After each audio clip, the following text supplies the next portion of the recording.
Welcome to the Learn and Talk English podcast. We're so glad you're here listening today. Yeah, we really are. And, in this channel, Learn and Talk English, we are providing high-quality educational material to help you master real-world conversations. Exactly. Our whole goal is to give you the exact English tools you need for, well, basically any situation you might face out there. Right. And today, I want you to imagine something. Imagine you are stepping off an airplane in a foreign country. You're like incredibly excited. Oh, absolutely. Maybe it's a dream vacation or you just moved there for a brand new job. Yeah, exactly. You've got your luggage, your plans are all set, but then suddenly you feel incredibly sick. That is the worst feeling. It really is. Your head is pounding like a drum, your stomach is just turning over and over, and you realize, I need to see a doctor immediately. But then that panic sets in, right? Yes, Yeah. a very specific kind of panic. You realize you don't know the English words to explain what's happening inside your body. And you don't know how the medical system works there either. Exactly. It's a terrifying, isolating, and, just a deeply frustrating feeling. It truly is one of the most stressful situations a person can face. I mean, being physically sick is hard enough. Definitely. But being trapped behind a language barrier when you need medical help, that makes the experience feel like 10 times worse. You just feel entirely helpless. Right, and that feeling of helplessness is exactly what we are going to eliminate today. That is our mission. Today, we are taking on a massive, comprehensive lesson, and it's all about mastering medical English. We are going to guide you, step by step, through the entire process, making a doctor's appointment, describing your pain perfectly, Understanding the doctor's questions, visiting the pharmacy, and even handling those really high-stress emergencies. Oh, and we'll also decode the secret slang and idioms that native English speakers use when they casually talk about their health. Because it's a lot, right? But before we jump in, we want to establish a few rules for how we're going to learn together today. Yes, very important. We are acting as your professional English teachers here. So we will speak slowly, clearly, and purposefully. We're going to avoid complicated academic jargon whenever a simple, everyday word works better. Right. And most importantly, this is not a passive listening exercise. We are going to actively ask you to participate. Exactly. Throughout this lesson, we will invite you to repeat phrases out loud. This technique is called shadowing. Shadowing is so helpful. I'm actually going to practice right alongside you. Sometimes I might even make common mistakes on purpose, just so we can learn how to correct them together. That's great strategy. And when we ask you to speak, please actually speak out loud wherever you are. Yeah, don't just think it in your head. Speaking out loud builds muscle memory in your mouth and throat. It builds the confidence you're going to need when you're actually standing in a doctor's office. Spot on. And we promise that by the time we finish this long lesson, you will feel completely confident walking into any English-speaking clinic, pharmacy, or hospital. I love that promise. But before we can actually talk to the doctor, we have to get into the building, right? Right. And the medical system in English-speaking countries relies very heavily on scheduling. It's a huge cultural difference for a lot of learners. In some countries, you just walk into a clinic, take a number, and wait your turn. Yeah, but in places like the United States, the UK, Canada, Australia, the system runs on schedules. You can't just walk through the front door and expect to see a doctor immediately. Unless it's a life-threatening emergency, of course. Exactly. So you need to call the clinic first. Let's start our journey right there with the person who answers the telephone. The person who answers the phone at a medical clinic is called the receptionist. Yes, let's look at that word closely because it literally tells us what their job is. The root of the word is receive. Right, like when you arrive at a place, you are received. Exactly. And the area where you are received is the reception. So the professional who works in that reception area is the receptionist. It is a long word, though. And it can be a bit difficult to pronounce because of that Raytishan sound in the middle. Oh yeah, that duration sounds like shun. Let's break it down. Listen carefully to the syllables. Receptionist. Let's try that together. I'll say it, and you say it out loud with me. Receptionist. Receptionist. Excellent. Now, the receptionist's primary job is to manage the doctor's calendar. And to get on that calendar, you need our next core vocabulary word, appointment.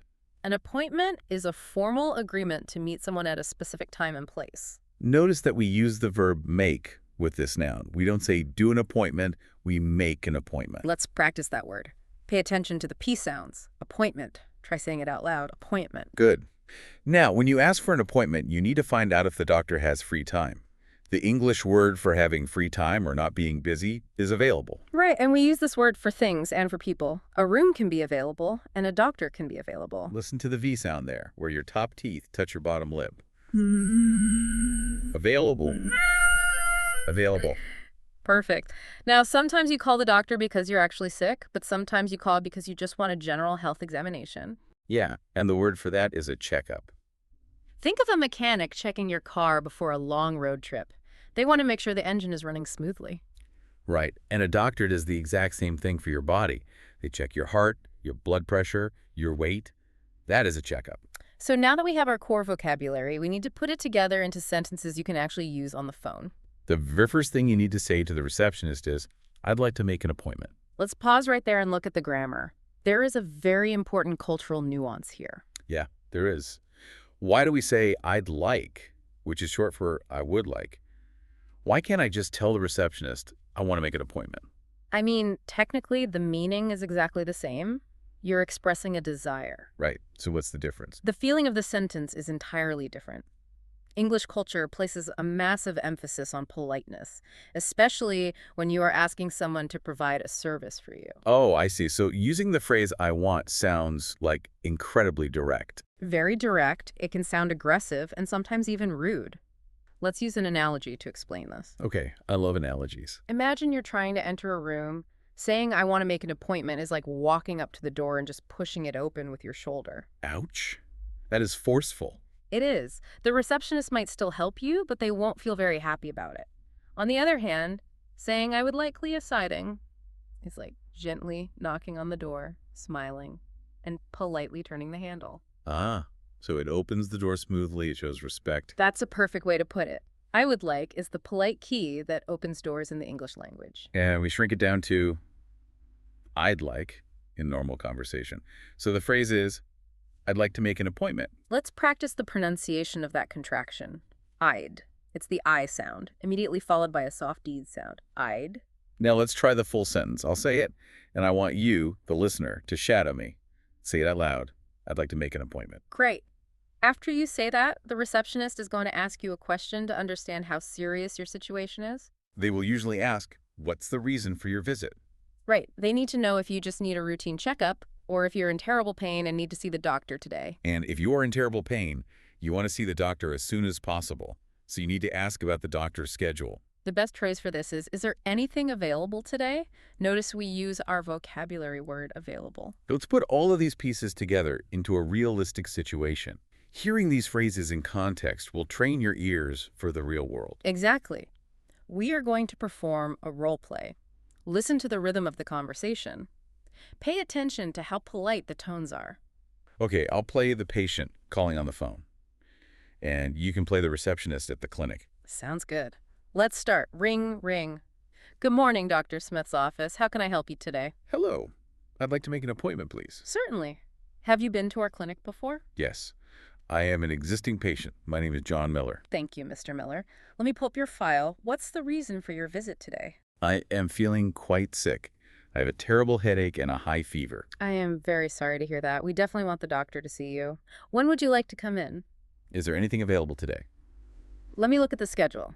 The doctor is quite busy, but we do have a cancellation. We have an opening at 2:30 this afternoon. Does that work for you? Yes, 2:30 works perfectly. Thank you. Great.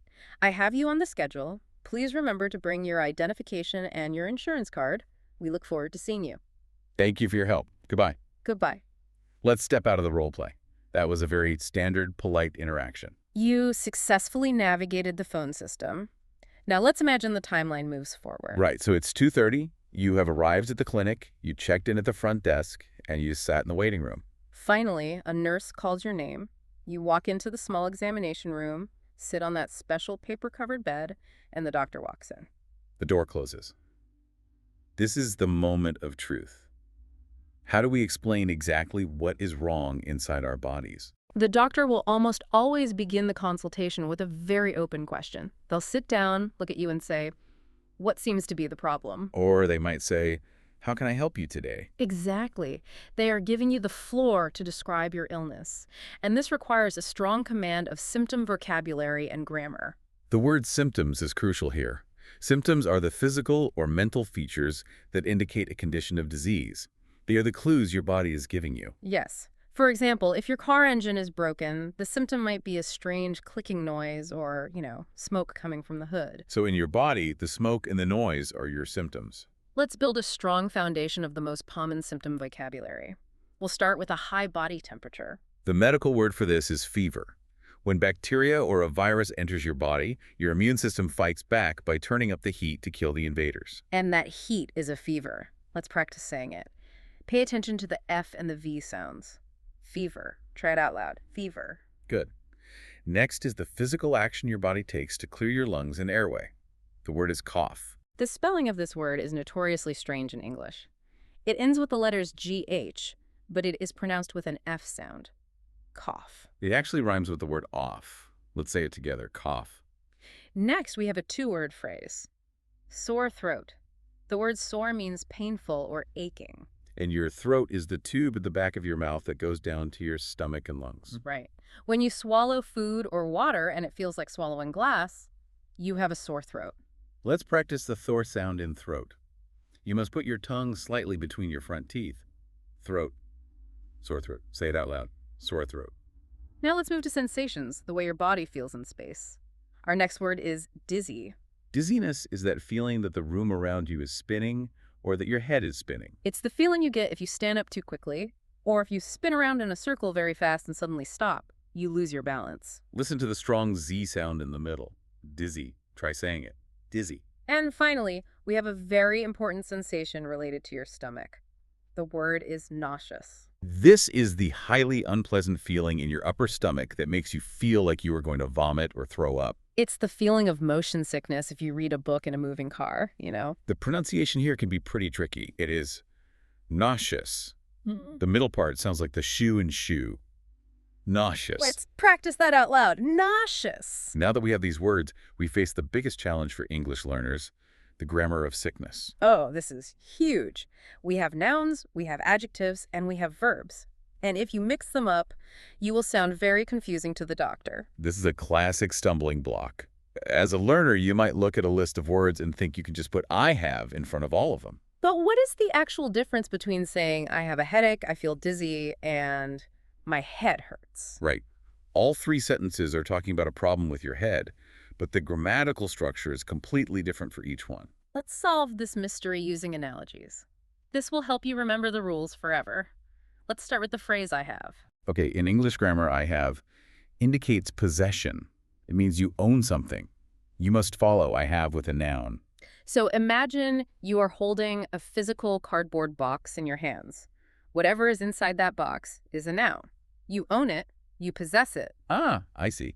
You can hold a fever in that box. You can hold a cough. You can hold a sore throat. Exactly. So you say, I have a fever, I have a cough, I have a sore throat. You are holding the box of sickness. Right. But you cannot hold dizzy in a box because dizzy is not a thing. It is a description. Which brings us to our second structure, I feel. We use I feel followed by an adjective. Adjectives describe a state of being. Let's use another analogy for I feel.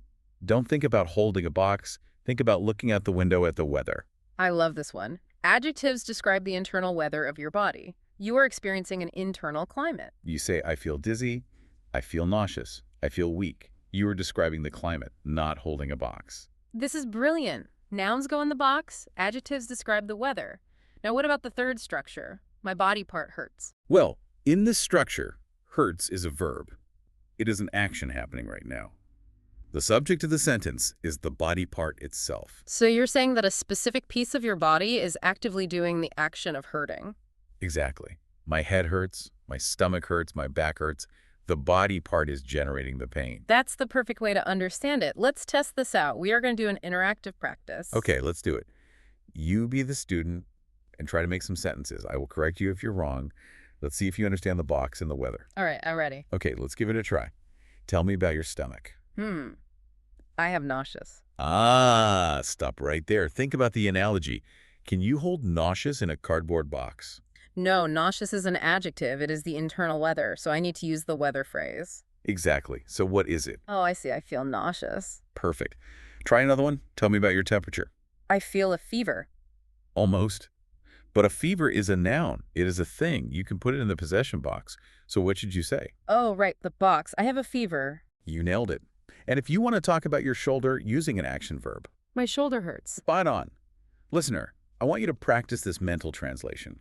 When you are preparing to talk to the doctor, categorize your symptoms.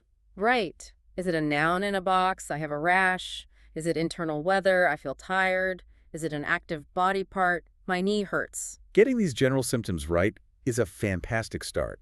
But as any doctor will tell you, general symptoms are not enough to make a real diagnosis. No, they aren't. If you tell a doctor my stomach hurts, that could mean you ate too much pizza, or it could mean your appendix is about to burst. The doctor needs specific, granular details. They need to know exactly what the pain feels like inside your body. And English has a surprisingly vivid, highly descriptive, almost violent vocabulary for pain. Let's explore how to talk about pain like a medical professional. Describing pain is fundamentally difficult because pain is invisible. A doctor can look at a broken bone on an X-ray, but they cannot see the pain. They rely entirely on your words to paint a picture of the invisible suffering. The first tool doctors use to make the invisible visible is numbers. This is a universal standard in Western medicine. You will almost certainly hear the doctor or the nurse ask this exact question. On a scale of 1 to 10, how bad is the pain? Let's unpack how this scale actually works, because patients often misunderstand it. On this scale, the number 1 means very, very little pain. Right. Imagine a mosquito bites your arm. It is slightly annoying, you notice it, but you forget about it 5 minutes later. That is a 1. And on the other end, the number 10 is the absolute maximum. It represents the worst pain imaginable. It is the worst pain you have ever felt in your entire life. It means you cannot speak, you cannot breathe normally, and you are likely in tears. A 10 is catastrophic. It is so important to be honest with this scale. Sometimes patients want the doctor to take them seriously, so they say, my pain is a 10. But they're like sitting calmly, checking their mobile phone and drinking a coffee. Exactly. Doctors know that a true level 10 pain means you are physically incapacitated. If you say 10 while acting totally normal, the doctor might think you're exaggerating or just not understanding the question. So a stubbed toe might be a 3. A bad headache might be a 6. A broken leg might be an 8 or a 9. You reply to the doctor by simply giving the number. You say, the pain is a 7. It's also worth noting a fascinating cultural and medical difference. While the 1 to 10 scale is standard in the United States, if you are in a hospital in the United Kingdom, they might use a much simpler 1 to 3 scale. Oh, really? Specifically to decide what medication to give you, how does the UK scale work? It's highly functional. A 1 means you have mild pain, but you do not need any painkillers to cope with it. Okay, that makes sense. A 2 means the pain is uncomfortable, it is snapping you from doing your normal daily activities, and you need a basic medication like paracetamol or ibuprofen. And a 3. A 3 means severe pain. You cannot focus on anything else, you cannot sleep, and you need strong prescription-level medication immediately. That is incredibly practical. It connects the number directly to the solution. Now, after you give the pain a number, you need to give the pain an adjective. Right. The type of pain you feel gives the doctor massive clues about what is happening biologically. Different biological problems produce different types of pain. Let's go through the specific adjectives of pain. We'll explain the imagery behind each word and what kind of medical issue it usually points to. Our first descriptor is burning. This is a very descriptive word. The literal meaning of burning is being on fire. Imagine you accidentally touch a very hot stove with your bare hand. That sharp heat, that destructive feeling, is burning pain. Medically, burning pain is very specific. It almost always indicates an issue with acid or an issue with your nerves. For example, if you have acid reflux, where stomach acid travels up your throat, you feel a burning pain in your chest. Right. Or if you have nerve damage, your skin might feel like it is burning even when it is not hot. Next is gripping. The verb to grip means to grab something tightly with your hand and hold onto it with force. So, a gripping pain feels like a giant, invisible hand has reached inside your body, grabbed an organ, and is squeezing it as hard as possible. Ugh, that sounds awful. It doesn't let go. It is continuous, heavy pressure. Patients often describe a heart attack as a gripping pain in their chest, or severe food poisoning as a gripping pain in their intestines. The next two words are very similar and very visual. Sharp or stabbing. Think about cooking in a kitchen. A knife is sharp. When a knife accidentally cuts you, it is quick, localized, and intense. Stabbing is the action of pushing a knife into something. So sharp or stabbing pain is highly focused. You can usually point to the exact millimeter on your body where it hurts. It feels like a needle or a small blade is poking you. It is often sudden. We use this for things like a torn muscle or a sharp pain in the side of your abdomen. Next is shooting. This is a fascinating word. A gun shoots a bullet. A bullet travels very fast from one place to another. So a shooting pain is a pain that travels. Exactly. Shooting pain starts in one specific location, but it does not stay there. It moves rapidly along a path. Like sciatica. Yes, a classic example is sciatica. A nerve in your lower back is pinched, and a line of pain shoots down your leg all the way to your foot as fast as electricity it moves. Wow. Next we have arrhythmic pain. Throbbing. Imagine standing next to a very loud bass drum. Boom, boom, boom. You can feel the vibration. Throbbing pain pulses. Throbbing pain is directly connected to your vascular system, to your blood flow. When tissue is swollen and inflamed, your heart pumping blood into that area creates pressure. Every time your heart beats, the pressure increases for a microsecond. Boom, boom. That is why a severe migraine is described as a throbbing headache. It pulses with your heartbeat. Finally, we have a sensation that is not always intensely painful, but it is deeply uncomfortable. The phrase is tingling, or more commonly, pins and needles. The analogy of pins and needles is brilliant. Think about sitting cross-legged on the floor for a very long time. You compress the blood vessels in your leg. Your foot falls completely asleep. It goes numb. But when you stand up and the blood rushes back down, your nerves start waking up rapidly. Yes. It feels like thousands of microscopic sewing needles are lightly pricking your skin all at once. It is almost ticklish, but in a painful way. That is the feeling of pins and needles. Let's do some shattering practice. I want you to imagine the physical sensation of these words as you say them out loud. Say them with conviction. I'll say the phrase, and you repeat it out loud. Let's build your medical vocabulary. I have a burning pain in my chest. Let's try that again together. I have a burning pain in my chest. I have a gripping pain in my stomach. Let's say it together. I have a gripping pain in my stomach. I have a sharp pain in my knee. Together now. I have a sharp pain in my knee. I have a shooting pain down my leg. Speak up, let's hear it. I have a shooting pain down my leg. My head is throbbing. Let's feel that rhythm. My head is throbbing. I have pins and needles in my foot. One more time. I have pins and needles in my foot. That was fantastic. By combining the 1 to 10 scale with these descriptive adjectives, you have given the doctor a crystal clear picture of your invisible pain. You said, I have a level 7 throbbing pain in my head. The doctor immediately understands the severity and the type of problem. But the doctor's job is not finished. In fact, it's just beginning. A doctor is fundamentally a biological detective. They've heard your opening statement, and now they need to cross-examine the witness.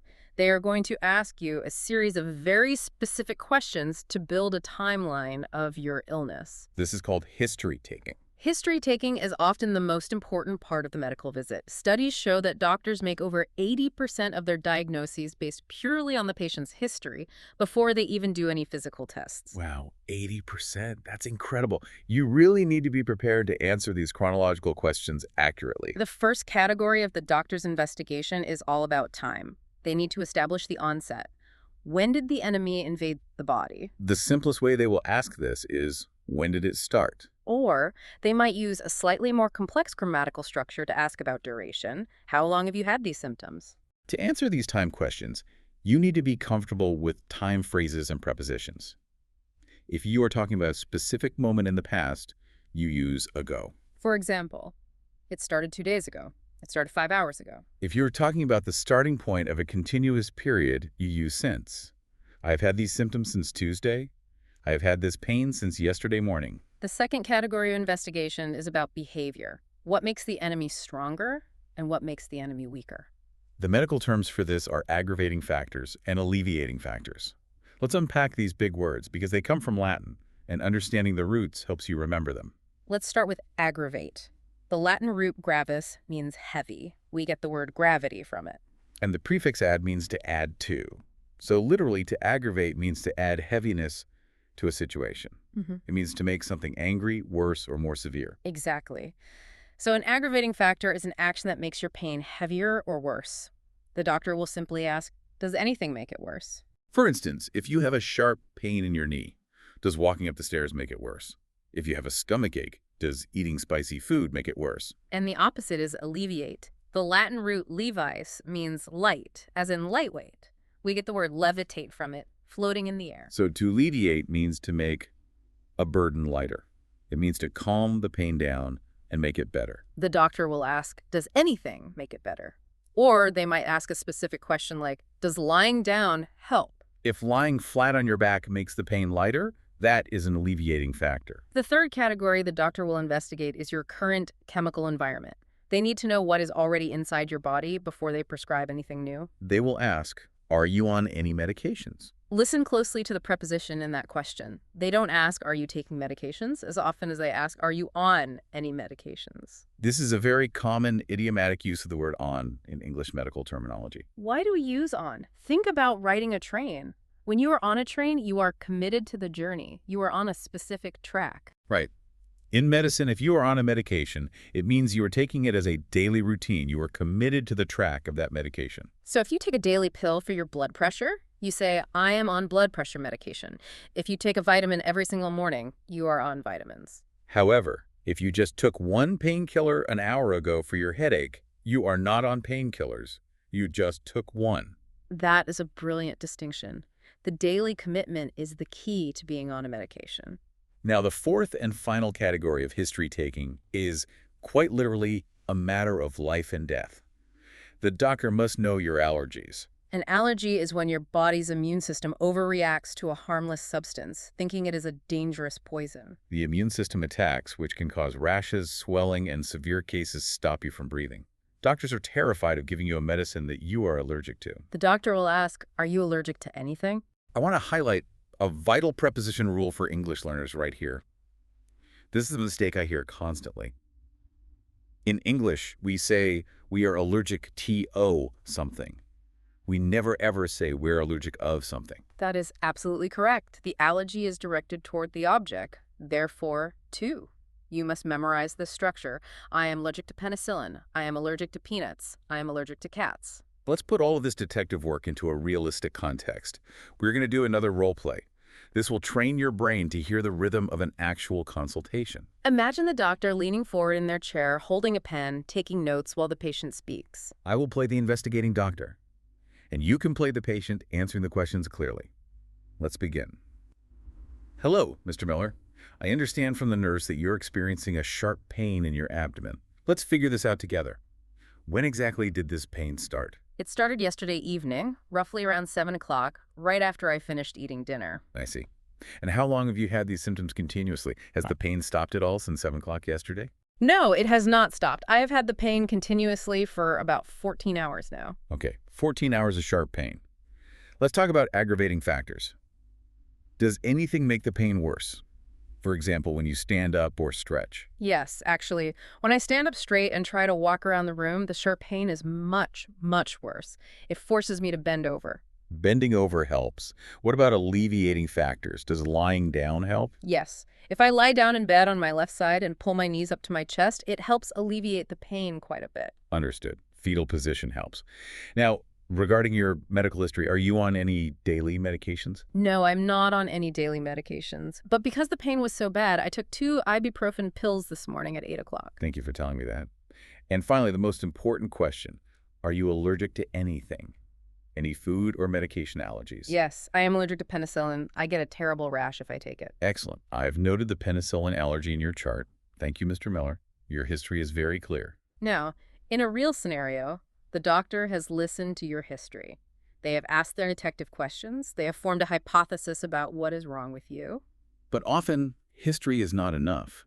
To confirm their hypothesis, they need scientific evidence. They need to see inside your body. This means they are going to order medical tests. And this is where things can get incredibly confusing for non-native speakers and even for native speakers. Oh, definitely. Medical professionals spend over a decade in medical school. During that time, they learn an entirely separate language based on ancient Latin and Greek. Exactly. The names of medical tests are highly technical scientific terms. If a doctor uses the proper scientific name, you might have no idea what they're talking about. But don't panic. Ordinary English speakers, people who have not been to medical school, do not use those Latin words in their daily lives. We use simple, everyday descriptive phrases to talk about these tests. Our goal here is translation. We are going to teach you the complex medical term the doctor might write on the paper, and then we are going to teach you the simple English phrase that normal people use to describe it. Knowing both will give you massive confidence. Let's start with a very common test for your heart. The doctor might say, we need to run an ECG. This stands for electrocardiogram. Let's look at the Greek roots. Electro means electricity. Cardio means heart. Gram means a drawing or a record. So literally an electrical heart drawing. But nobody says electrocardiogram at a coffee shop. Instead, a native speaker will call this a heart tracing. Let's build an analogy for heart tracing. Think about when you were a child in school. You probably used thin, translucent tracing paper to copy a drawing. You traced the lines. Oh, right. And your heart produces a tiny electrical rhythm. Exactly. The ECG machine uses sensors to physically draw or trace the lines of that electrical rhythm onto a piece of paper. The machine traces the heart. So if the doctor says ECG, in your mind, you translate that to heart tracing. Let's say that simple phrase out loud together. Heart tracing. Heart tracing. Moving on to the digestive system. The doctor might suggest an endoscopy. Endo means inside, and sasicopy means to look. It is a procedure where a doctor inserts a long, flexible tube down your throat to look inside your stomach or bowels. Because the tool at the end of the tube is essentially a tiny video camera with a light, native speakers skip the Greek word entirely. We simply call it a camera test. It's perfectly descriptive. I am going to the hospital for a camera test. Let's practice that out loud. Camera test, camera test. Now, what if the doctor suspects a broken bone deep inside or an issue with your organs? They might order a CT scan. This stands for computerized tomography. A tomography is a cross-sectional image of the body. But I guarantee you, if you ask a random person on the street what computerized tomography is, they will not know. No, they definitely won't. Patients almost always refer to this large machine as a donut scan. Wait, a donut? Like the sweet round pastry covered in sugar with a hole in the middle? Why on earth do we call a multi-million-dollar medical device a donut scan? Because of its physical shape. Have you ever seen one of these machines? It literally looks like a giant white plastic donut standing vertically in the middle of the room. That's hilarious. When you get a CT scan, you lie flat on a narrow bed, and the mechanical bed slowly slides you right through the empty hole in the middle of the giant donut while the machine spins around you. It's a brilliant visual analogy. That makes perfect sense. So if someone says they had a donut scan, you know exactly what machine they were in. Let's repeat that phrase out loud. Donut scan. Donut scan. Next is a test often used for pregnant women, or to look at organs without using radiation. It is called an ultrasound. It uses high-frequency sound waves that bounce off your internal tissues to create a live image on a screen.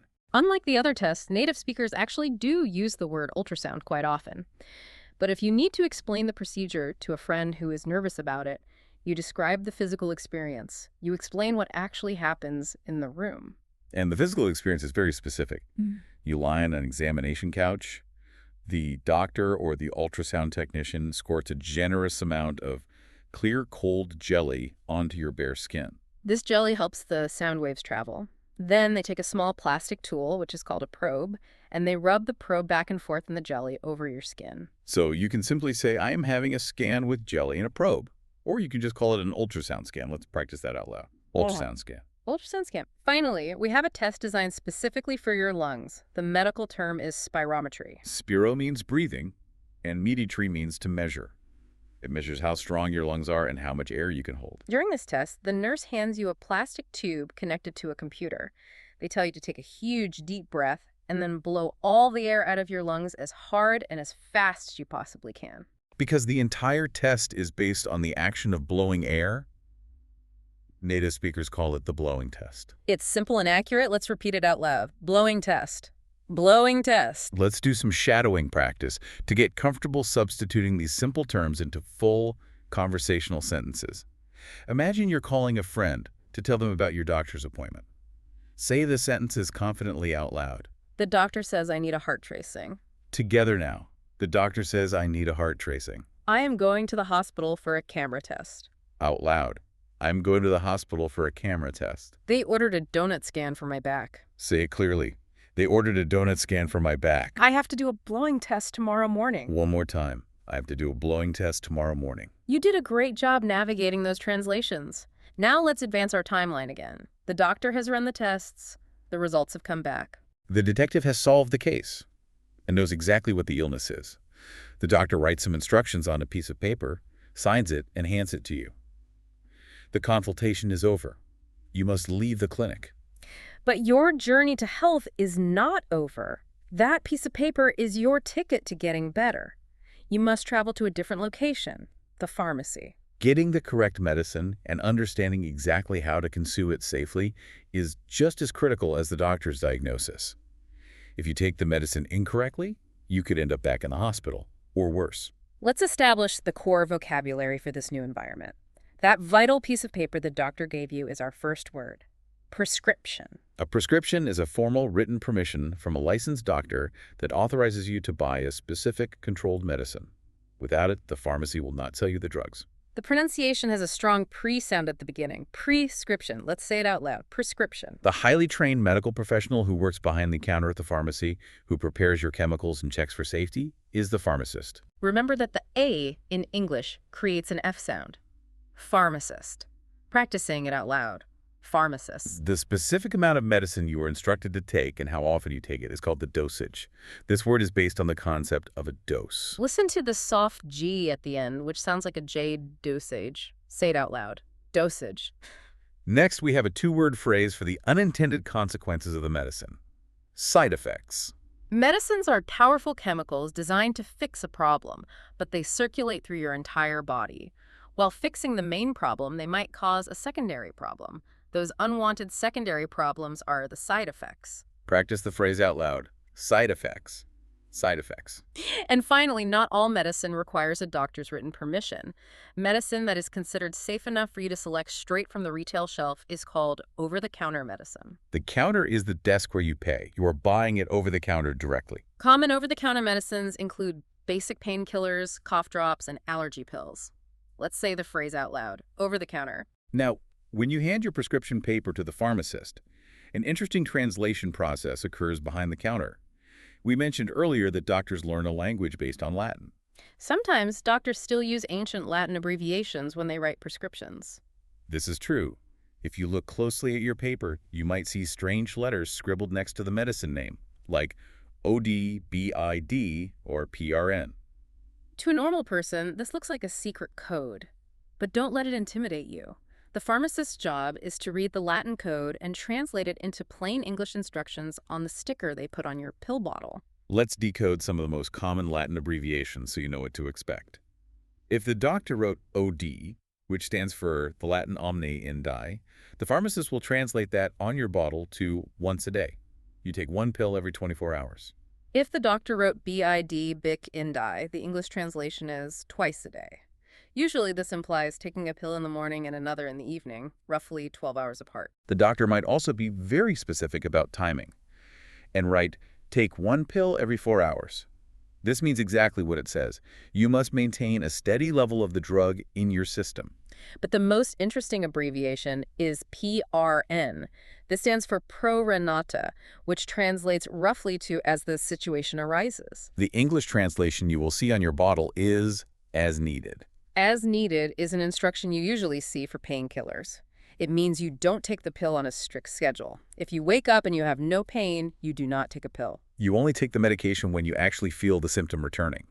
You are in control of the dosage, up to a maximum daily limit. Aside from the timing, there are also vital rules about how the medicine interacts with your digestive system. Some chemicals are very harsh on your stomach lining, while others need fat from food to absorb properly into your blood. Because of this, the pharmacist will use very specific phrases regarding food. If they say, take this before meals, it generally means you should swallow the pill with water about 30 minutes before you start eating. If they say, take this after meals, it means you must have solid food in your stomach first. If you take it without food, it might burn your stomach or make you violently ill. And if they say, take on an empty stomach, it means there should be no food interfering with the medicine, typically an hour before eating or 2 hours after eating. I want to ask a very practical, real-world question here.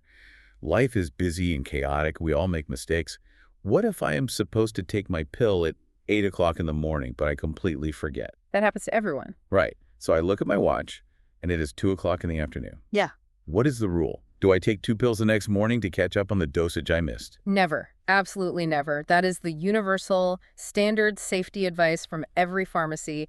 Never double the dose. Really, never. Never. Medicines have a specific half-life in your body. If you take 2 pills at once, you might overwhelm your liver or your kidneys, causing a dangerous toxic reaction. Wow.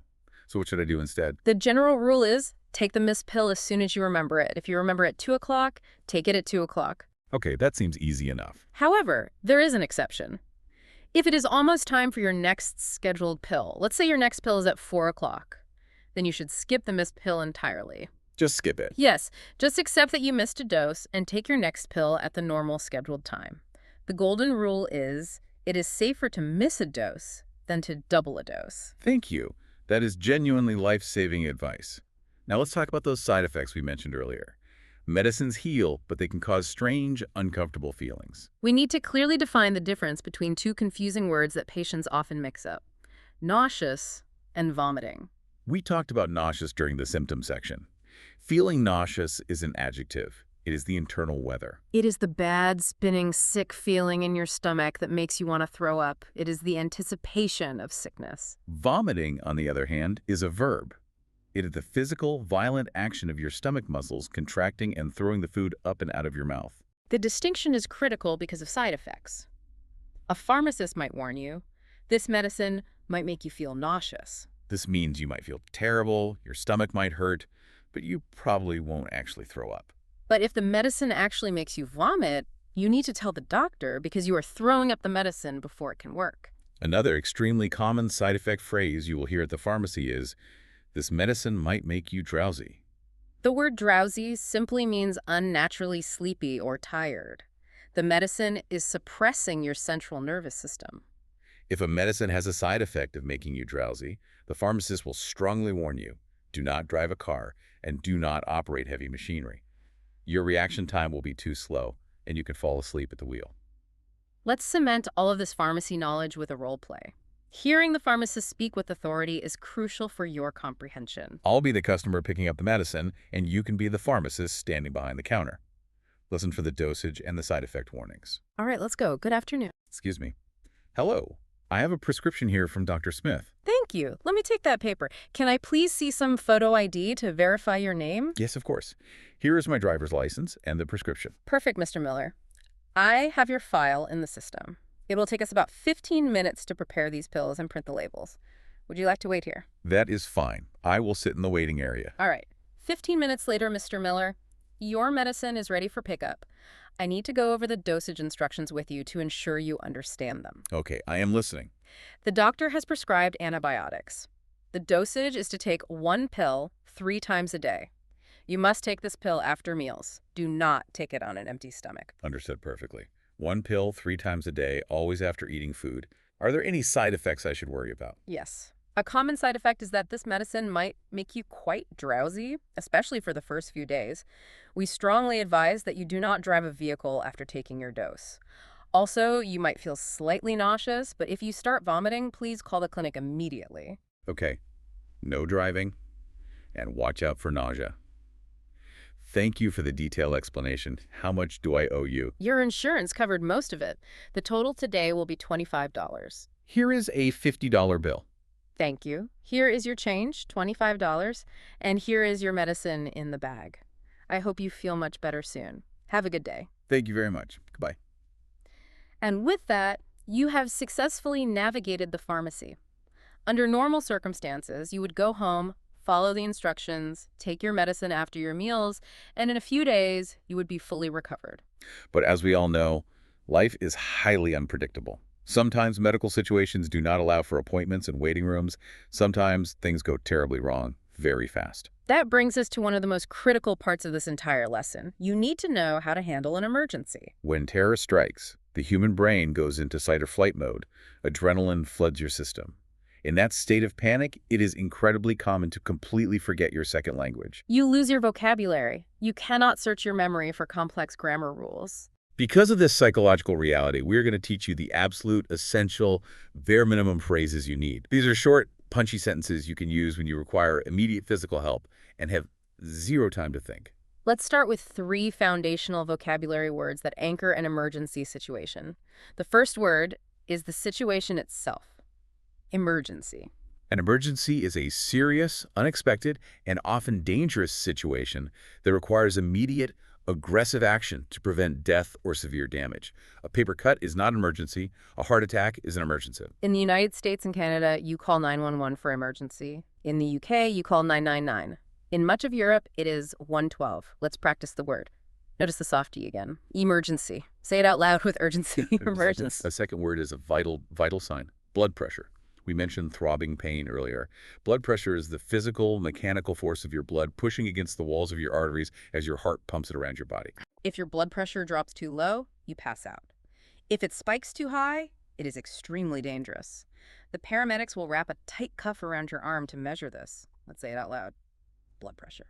Blood pressure. Our third word is crucial for identification. Date of birth.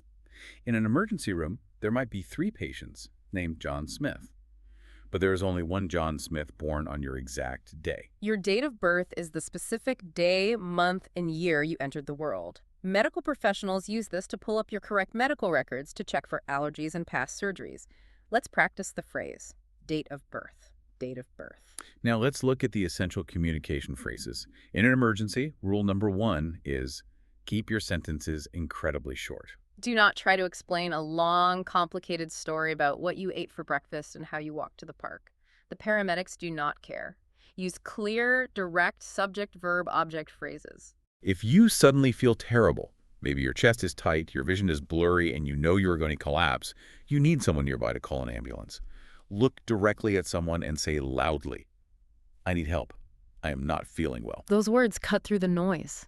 But if the situation involves your respiratory system, if your throat is closing due to an allergy or your lungs are failing, there is a specific 3-word phrase you must memorize. I can't breathe. I can't breathe are arguably the 3 most important words you can know in the English language.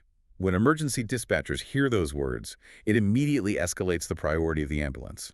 Lack of oxygen causes brain death in minutes. If the emergency is caused by a physical accident, like tripping on the stairs or being hit by something, describe the physical action simply. Do not use complex physics. Just say, I fell down or hurt my arm, or a car hit my leg. When the emergency responders, the paramedics, arrive with their bags of equipment, their first job is to assess your level of consciousness. They need to know if your brain is working properly. To test this, they will ask you basic identification questions. They will shine a small light in your eyes and ask, can you tell me your name? They're listening to see if your speech is slurred. Then they will ask the critical question, what is your date of birth? As a language teacher, I want to pause here because saying dates in English can be surprisingly tricky for learners. How exactly should a learner state their date of birth to a paramedic? The most standard, clearest way to say it in American English is to start with the preposition on, then the month, then the ordinal number for the day, and finally the year. An ordinal number means saying 15th instead of 15, or 3rd instead of 3. Furthermore, native speakers do not usually say large numbers for years. We chop the year into 2 chunks. We do not say 1,990. We chop it in half and say 1990. Let's put that formula together. I was born on May 15th, 1990. Month, ordinal day, chunked year. It is clear and unambiguous. Let's do some shadowing practice for this emergency section. I want you to treat this practice very seriously. Imagine the adrenaline is flowing. You need to project your voice. I will say the phrase slowly, and I want you to repeat it loudly and clearly, as if you are trying to get someone's attention across a busy street. I need help. Shout it out. I need help. I am not feeling well. Clear and direct. I am not feeling well. I can't breathe. Urgent and loud. I can't breathe. I fell down and hurt my arm. State the facts. I fell down and hurt my arm. I was born on May 15th, 1990. Practice your own birthday format. I was born on May 15th, 1990. Excellent, powerful practice.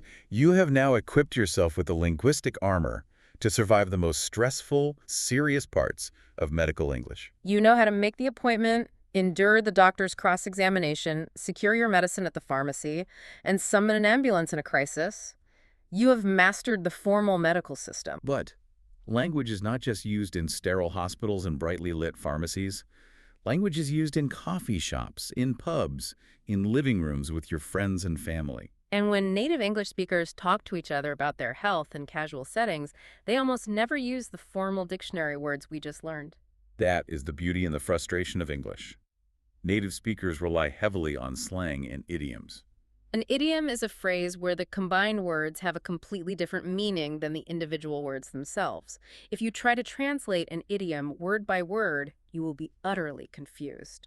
Understanding these health-related idioms is the secret key that unlocks advanced, natural-sounding English fluency. When you can casually use these phrases, you stop sounding like a textbook and you start sounding like a local. Let's decode the secret slang of health. We will start on a positive note with phrases describing excellent, robust health. If a native speaker wakes up after a great night of sleep, their body feels amazing and they have boundless energy, they might throw their arms open and say, "I feel like $1,000,000." Now, obviously, if we translate this literally, it makes no sense. A person does not physically feel like a stack of green paper money. But think about what $1,000,000 represents in culture. It represents ultimate value, perfection, and high status. If you feel like $1,000,000, your health is at maximum value. You feel fantastic. Another incredibly common idiom for perfect health, especially for older people who exercise, is fit as a fiddle. This one requires some historical context. What exactly is a fiddle? A fiddle is the colloquial name for a violin, the wooden stringed musical instrument. The analogy here is beautiful. Think about what it takes for a violin to produce beautiful music. It is a very delicate instrument. Every single string must be tightened to the exact right tension. The wood must be maintained perfectly, the bow must be balanced, everything must be perfectly adjusted or tuned. Ah, I see. So if a human body is fit as a fiddle, it means all of their internal biological systems are perfectly tuned. Their heart, their lungs, their muscles are all working in perfect harmony, just like a well-maintained musical instrument. Exactly. The tuning is perfect. Now, let's look at a phrase you hear when someone leaves the doctor's office with wonderful news. They call their family and say, "The doctor gave me a clean bill of health." Let's unpack the word bill. In modern English, a bill is usually a piece of paper from a restaurant demanding money. But historically, bill just meant a formal written certificate or document. This idiom actually comes from maritime history, from the days of sailing ships. Yes. When a ship arrived at a port, the port authorities would inspect the crew for infectious diseases like plague or cholera. If the crew was healthy, the captain was issued a physical document called a clean bill of health, which allowed the sailors to leave the ship and enter the city. So today, getting a clean bill of health means the doctor has inspected you and officially certified that you have no diseases. It's a huge relief. Let's practice these positive phrases out loud to get the rhythm of the idioms. I woke up feeling like $1,000,000. Say it with a smile. I woke up feeling like $1,000,000. My grandfather runs every day. He is as fit as a fiddle. Together now. My grandfather runs every day. He is as fit as a fiddle. I got a clean bill of health from the doctor. Practice it. I got a clean bill of health from the doctor. Now let's turn to the negative side. How do native speakers talk about feeling sick without using medical terms? Let's say your friend calls you. They have a slight cough, their nose is runny, and they feel tired. A cold is starting. They will almost certainly say, "I'm feeling a bit under the weather." Under the weather. This is perhaps the most famous English health idiom.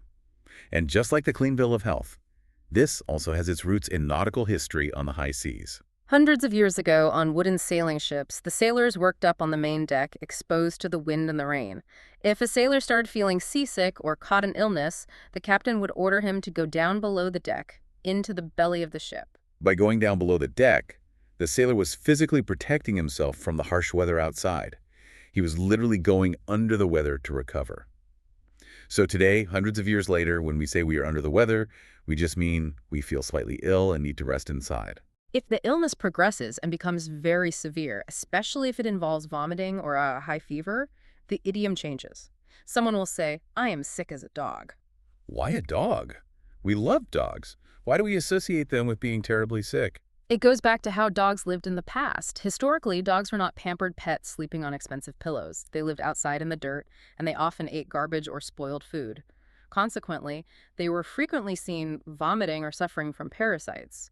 Sick as a dog became a descriptive phrase for being miserably physically ill. If the sickness is not violent, but rather a deep, exhausting fatigue, native speakers use the terms peaky or run down. If your friend looks pale, with dark circles under their eyes, you might say, "You're looking a bit peaky today." Or, "You look really run down." Run down is a mechanical analogy. Think of a battery in a toy or a flashlight. Over time, as it is used, the battery loses power until it stops working. It has run down its energy. If a person works too hard without sleeping, the biological battery is run down. Let's practice these negative idioms. I cannot come to the party. I'm feeling under the weather. Say it with a tired voice. I cannot come to the party. I'm feeling under the weather. I caught the flu and I was sick as a dog all weekend. Put emphasis on dog. I caught the flu and I was sick as a dog all weekend. You should go to sleep. You are looking quite peaky. Out loud. You should go to sleep. You are looking quite peaky. I have been working too much. I am completely run down. Feel the exhaustion. I have been working too much. I am completely run down. Native speakers also have strange localized slang for specific body parts. We avoid using anatomical Latin words in casual chat.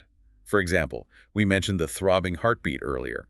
Older generations sometimes refer to their heart as their ticker. The ticker. This is based on the sound. Before digital watches, mechanical clocks made a distinct tick-tock sound. A clock keeps time, and your heart keeps the rhythm of your life. So the heart is the ticker. You have to take care of your ticker. For the stomach or the abdomen, you will very rarely hear a non-medical person say abdomen in a coffee shop. Instead, they use softer words like tummy or belly. I ate too much cake, and now I have a tummy ache. The topic of the urinary system is culturally sensitive and often embarrassing for people to discuss openly. Because of this, English has developed polite slang or euphemisms to discuss it. Older British people in particular will refer to urination as their waterworks or passing water. This is a very polite way to discuss a biological function. You were just talking about the plumbing system of water. This is exactly why doctors who prescribe diuretic medicines, which force your kidneys to produce more urine to lower blood pressure, often call them water tablets. They are tablets that activate the waterworks. Another area where slang replaces science is the lymphatic system. When you have a severe throat infection, the doctor feels the sides of your neck. Medically, they are feeling for swollen lymph nodes, but normal people just call them glands. If you are sick, you say, my glands are up, meaning they are swollen and elevated. Let's practice these body slang words. He had a heart attack. Problem with his ticker. Out loud. He had a heart attack. Problem with his ticker. My little boy has a bad tummy ache. Say it gently. My little boy has a bad tummy ache. The medicine gave him trouble with his waterworks. Together now. The medicine gave him trouble with his waterworks. I know I am getting sick because my glands are up. Practice it. I know I am getting sick because my glands are up. Finally, we must acknowledge that health is not purely physical. Mental and emotional health are deeply intertwined with physical well-being. English has incredibly vivid idioms for describing psychological states. Let's say a friend has received bad news or is suffering from mild depression. They have a very low mood. They might sigh and say, I'm feeling really down in the dumps today. A dump is the municipal location outside of a city where all the garbage and trash is thrown away. It is an ugly, smelly, depressing place. So if your mood is down in the dumps, your emotions are sitting in a sad, gloomy place. What if the emotion is anxiety? Imagine you are about to step onto a stage to give a speech to 1,000 people, or you are waiting outside an office for a massive job interview. You feel a strange, fluttering sensation in your stomach. You say, I have butterflies in my tummy. This is a beautiful biological idiom. When you are highly nervous, your body releases adrenaline. The adrenaline redirects blood flow away from your digestive system and pushes it into your muscle so you can fight or run away. That sudden shift of blood flow away from your stomach physically feels like tiny winged insects fluttering and flying around inside you. Butterflies in your tummy. The last emotional idiom is about deep frustration. If a situation or a person is causing you immense stress, annoying you repeatedly, and making you feel like you're losing your mind, you say, this is driving me round the bend. Think about the physics of driving a car. You are driving down a straight road. Suddenly, there is a sharp, aggressive curve or bend in the road. If you take that bend too fast, the centrifugal force pushes the car out of control. You lose your grip on the road. So if something is driving you round the bend, it is pushing your mind to the point where you lose control of your sanity. Let's practice these final emotional idioms. Ever since she lost her job, she has been down in the dumps. Empathize with the feeling. Ever since she lost her job, she has been down in the dumps. Before every exam, I get terrible butterflies in my tummy. Say it out loud. Before every exam, I get terrible butterflies in my tummy. This loud construction noise is driving me round the bend. Put some frustration into it. This loud construction noise is driving me round the bend. Outstanding practice today. You have absorbed a monumental amount of information. By practicing these idioms, you are taking the final step from being an English learner to becoming an English speaker. You understand the culture, the history, and the nuances behind the words. We have reached the end of this truly massive, comprehensive lesson on medical English. Let's take a moment to recap the incredible journey we just took together. Look at how much ground we covered. We started at the very beginning, conquering the telephone. We learned the cultural importance of the polite "I would like" when asking the receptionist to schedule an appointment. We moved into the examination room and tackled the grammar of sickness. We learned that nouns live in the I have possession box, while adjectives describe the I feel internal weather of your body. We made invisible pain visible. We mastered the 1 to 10 pain scale, and we painted vivid pictures for the doctor using advanced adjectives like burning, gripping, shooting, and throbbing. We survived the doctor's historical investigation. We explored the Latin roots of aggravating and alleviating factors, and we learned the critical preposition rule of being allergic to something, never of something. We translated the complex, ancient Latin language of medical tests into the simple, everyday English that native speakers actually use, trading an electrocardiogram for a heart tracing and computerized tomography for a donut scan. We walked to the pharmacy, decoded the Latin abbreviations of OD and PRN, learned the strict rules of dosage timing, and understood the vital difference between feeling nauseous and actually vomiting. We prepared you for the worst-case scenario. We learned the short, punchy, life-saving phrases required in a high-stress emergency and how to clearly state your date of birth to a paramedic. And finally, we decoded the secret language of the pub and the coffee shop. We explored the maritime histories of being under the weather, the musical tuning of a fiddle, and the adrenaline rush that causes butterflies in your tummy. You have done absolutely incredible work today. But as we said at the beginning, passive listening is only half the battle. Now, it is time for your active listener challenge. We want to see you synthesize and use the knowledge you gained today. Your homework is to write a short comment below this audio, combining 2 of the phrases or concepts we learned into a single, realistic sentence. Let your creativity flow. You could write a formal sentence like, I have a throbbing headache, so I'd like to make an appointment. Or you could combine an idiom with a pharmacy rule. I feel under the weather, so I'm taking over-the-counter medicine. Write it out. The act of writing solidifies the memory in your brain. We read the comments, and we love seeing your progress. If you found this extensive lesson helpful, if it gave you confidence and cleared up your confusion, please subscribe and like this audio. Sharing this with your friends and family who are also on the journey of learning English helps our channel tremendously and allows us to keep making these long-form lessons. Before we sign off, I want to leave you with one final thought to ponder. We started this hour by imagining a terrifying scenario. Being sick in a foreign country, trapped inside a silent room because you lack the vocabulary to ask for help. It is a dark, scary place. But I want you to look at language differently now. Language is not just a subject you study in a book. Language is a bridge. That is a powerful metaphor. Every single phrase you practiced today, every weird grammatical rule you memorized, every time you repeated a word out loud with me, you were laying down another brick on that bridge. You are actively building an escape route out of that silent room. You are building a connection to the doctors, the pharmacists, and the people around you who want to help. You are no longer helpless. You have the tools. Thank you for spending this time with us and listening to the Learn and Talk English podcast. We are always here working hard behind the scenes, providing high-quality educational material to help you succeed in the real world. Keep building your bridge, keep practicing, keep shadowing, and we will see you right back here in the next lesson.